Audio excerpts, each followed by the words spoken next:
आज मातृभाषा दिवस अवसर में समस्त स्वागत तथा अभिनंदन। आमे विभिन्न समय विभिन्न गल्प हो पत्र पत्रिका हो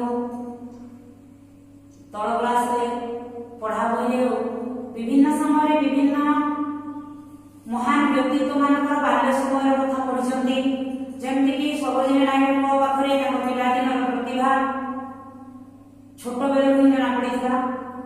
मधुबाबू छोट बेले विद्यालय को पानी कादुअरे देह तांकर ओदा हो जाइए तथापि से विद्यालय को जाइए। छोट पिला छोट छोट काम दिने महान व्यक्तित्व परिणत कर बहु उदाहरण जानी से प्रकार आम गोटे पद्य आज पढ़ा जार से पद्य नाम हूँ बालू कबीर से जार कवि होती अनंत पट्टनायक। से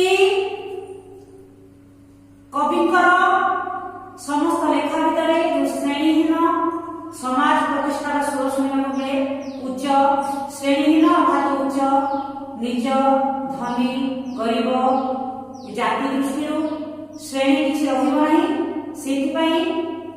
से श्रेणीहीन समाज सृष्टि समस्त लेखा से जोर देखाती।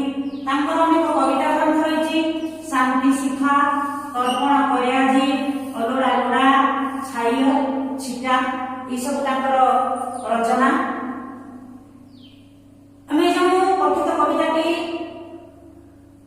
पढ़ा जा से आम जिला अर्थात ढेंकानाल जिलार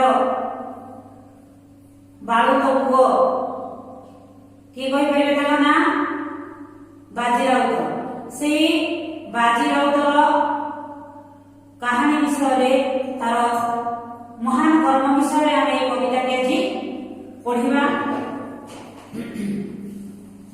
देखुं आम साहित्य बही 23 पृष्ठार पद्यटी अच्छी बालू कबीर से कवि होती अनंत पट्टनायक।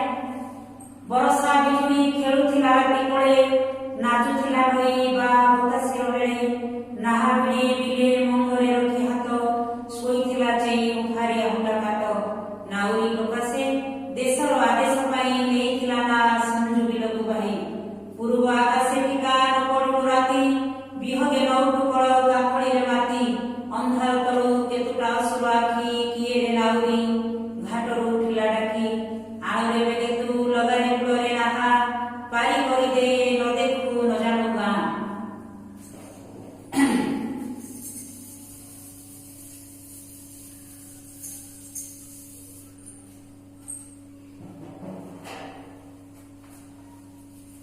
जितेबेले इंग्रेज मानकर शासन आम देश में चलीथिला सेतिरे आम ओडिसा मध्ये सेतु बाद जाय नथिला।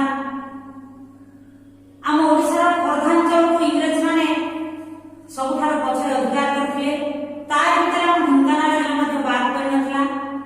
से ढेंकानाल जिले में इंग्रेज मानकर जो प्रभुत्व रहितिला शासन करथिले से समय ढेंकानाल आदिवासी माने एक प्रजा संगठन करथिले।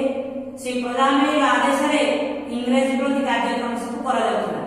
से समय रे आम ढेंकानाल जिलार बालुक कबीर पुओ बाजी राउत तार किछि कर्म